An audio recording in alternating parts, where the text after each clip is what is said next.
देखिए, जहाँ तक सरकार की बात है, बिल्कुल आपने ठीक कहा कि हरियाणा प्रदेश के अंदर लगातार तीसरी बार भारतीय जनता पार्टी की सरकार बनी है। ये ऐसा पहली बार हुआ है कि किसी पार्टी की सरकार लगातार तीसरी बार बनी हो। हमारा संकल्प पत्र होता है और हमने हमेशा ही लोगों से जो वायदे किए हैं वो भारतीय जनता पार्टी पूरा करने का काम करती है। उसमें पहले दिन से ही शुरुआत कर दी। अगर मैं सरकार की बात करूं तो पहले दिन से ही सरकार ने जैसे ही आदरणीय नायब सिंह सैनी जी ने और मंत्रिमंडल ने शपथ ली, मंच से नीचे उतरने से पहले 25,000 नौकरियां बिना पर्ची बिना खर्ची के घरों के अंदर भेजने का काम किया। चाहे डिप्राइव्ड शेड्यूल कास्ट की बात हो, पहली कैबिनेट की मीटिंग के अंदर ही हमने कहा, क्योंकि हमने वायदा किया था लोगों से कि डीएससी समाज का अलग से आरक्षण देंगे, तो 10% आरक्षण उसी दिन से हमने लागू करने का काम किया। वहीं अगर आपने मेरे विभाग की बात की तो दो विभाग मेरे पास है, एक तो पीडब्ल्यूडी का और एक पब्लिक हेल्थ का। जहाँ तक पीडब्ल्यूडी की बात है, पूरे प्रदेश के अंदर 30,152 किलोमीटर की रोड हमारे पास है, जिसमें लगभग 5,000 किलोमीटर को हम हर साल उनको रेनोवेट करने का काम करते हैं, कारपेट लगाने का काम करते हैं। और इस क्रम में लगातार जो है वो 5 साल के बाद में उसका नंबर लगभग जो आ जाता है। और हमने पहले दिन से ही अधिकारियों को मीटिंग बुला करके उनको कहा कि हम क्वालिटी से कोई समझौता नहीं करेंगे, हमें अच्छी क्वालिटी का काम चाहिए। जिस जिस एजेंसी ने या कोई भी अगर उसके प्रति अधिकारी होगा तो उनकी जवाबदेही तय की जाएगी। जहाँ जहाँ हमें कहीं कमी लगी वहाँ हमने उनके खिलाफ एक्शन लिया भी है।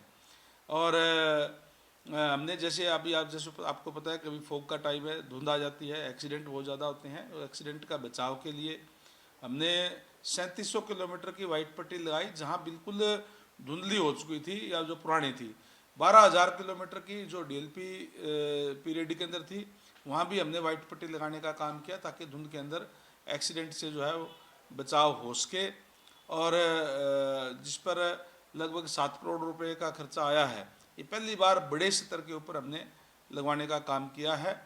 और इसी तरीके से हम जहाँ जहाँ भी जो कोई पैच वर्क की ज़रूरत है हम वो कर रहे हैं, और क्वालिटी के साथ हम नया काम भी पीडब्ल्यूडी के अंदर करें। कई हमने ओवर ब्रिज के, जैसे हिसार के अंदर बहुत लंबा ओवर ब्रिज था सूर्यनगर वाला, उसका भी उद्घाटन करने का काम किया है। इसी तरीके से अगर मैं पब्लिक हेल्थ की बात करूं तो पब्लिक हेल्थ के अंदर भी जल जीवन मिशन के तहत हमने गाँव के अंदर नई पाइपलाइनें पहले बिछाने का काम किया है।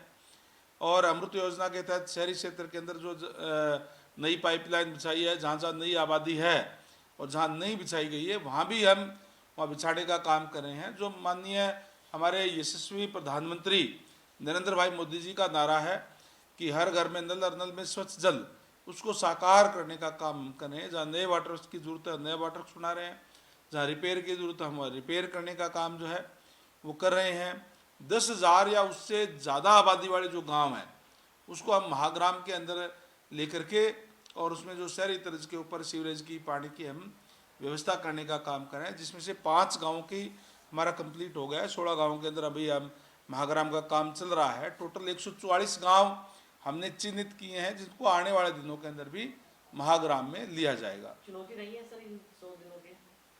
नहीं, जो ड्यूटी प्रदेश की जनता ने लगाई है हम उसमें प्रयास कर रहे हैं कि उनके अपेक्षाओं के ऊपर खरा उतरे, उनके अपेक्षाओं पर खरा हम उतरेंगे। सर, जिस तरीके से आपके पास पीडब्ल्यूडी विभाग है, एक आजकल चर्चाओं में है कि जो नेता विपक्ष की कोठी थी पिछले चुनाव के दौरान, वो अब खाली जो है वो नहीं कर रहे हैं, इसको लेकर नोटिस भी जारी किया गया है। इसको आप किस तरीके से देखते हैं और किस तरीके का मेंटेनेंस का काम होता है? देखिए, जो कोठियाँ होती है उसका मंत्रियों की या और जो दूसरी है उसको रिपेयर करने का, रखरखाव करने का काम पीडब्ल्यूडी करती है, लेकिन उनको बांटना और उनसे खाली करवाना ये सीएमओ का काम होता है। सीएम ऑफिस से ही उसके ऑर्डर होते हैं। अब उन्होंने खाली की ना की, अगर जो कोई भी खाली नहीं करता है तो उनका, क्योंकि आज कांग्रेस जो है, कांग्रेस के अंदर नेता विपक्ष का चुनाव तो हुआ नहीं, और कांग्रेस असल में हरियाणा के अंदर अलग अलग गुटों में बटी हुई है, अलग अलग गुट है, कोई कांग्रेस की कोई पार्टी नहीं रह रही है। उनका गुटों का आपस में कोई समन्वय भी नहीं है। कोई हुड्डा जी का गुट है, कोई शैलजा जी का है, कोई रणदीप जी का है, इस तरीके से अलग अलग गुट है, और इसलिए लोगों का विश्वास खो चुके हैं। कांग्रेस पार्टी और पतन की ओर जा रही है। और जहाँ तक आपने कोठी की बात की, उसके एक नियम कायदे हैं। अगर कोई कोठी खाली नहीं करता है तो उसके ऊपर बड़ी पेनल्टी लगाई जाती है, अगर नहीं करी होगी तो उनको पेनल्टी लगाई जाएगी। वहीं अगर सर दिल्ली विधानसभा चुनाव की बात करें कि नई जिम्मेदारी आपको दी जा रही है, कहाँ प्रचार करते हुए नजर आएंगे, और साथ ही साथ आम आदमी पार्टी कितनी चुनौती है इस बार के लिए? देखिए, जहाँ तक दिल्ली की बात है, निश्चित तौर पर भारतीय जनता पार्टी इस बार सरकार बनाने जा रही है, क्योंकि जिस आम आदमी पार्टी का गठन जो अन्ना आंदोलन के दौरान हुआ था और कांग्रेस के घपले और घोटालों के खिलाफ हुआ था, आज स्वयं आम आदमी पार्टी के जो सुप्रीमो हैं, जो यहाँ मुख्यमंत्री रहे केजरीवाल जी, उनके ऊपर भी बड़े बड़े घपले और घोटालों का आरोप है। इसी तरीके से उनके मंत्रिमंडल जो है वो सारे के सारे करप्शन के अंदर लिप्त है, कोई जेल में गए हुए हैं, कोई बेल पे है। तो निश्चित रूप से जो दिल्ली की जो जनता है वो अपने आप को ठगा सा महसूस कर रही है। जिस कांग्रेस पार्टी के खिलाफ उन्होंने आंदोलन के अंदर आम आदमी पार्टी का गठन हुआ, उसी कांग्रेस के साथ उन्होंने लोकसभा चुनाव के अंदर हाथ मिलाने का काम किया।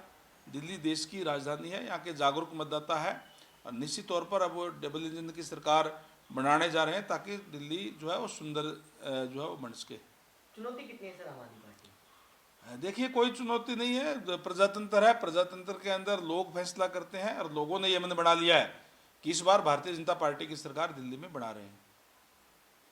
हमसे जुड़े रहने के लिए हमारे YouTube चैनल को सब्सक्राइब करें और नई वीडियो की नोटिफिकेशन के लिए बेल आइकॉन को दबाएं। अगर आप ये वीडियो Facebook पर देख रहे हैं तो लाइक जरूर करें और ज्यादा से ज्यादा शेयर करें। धन्यवाद।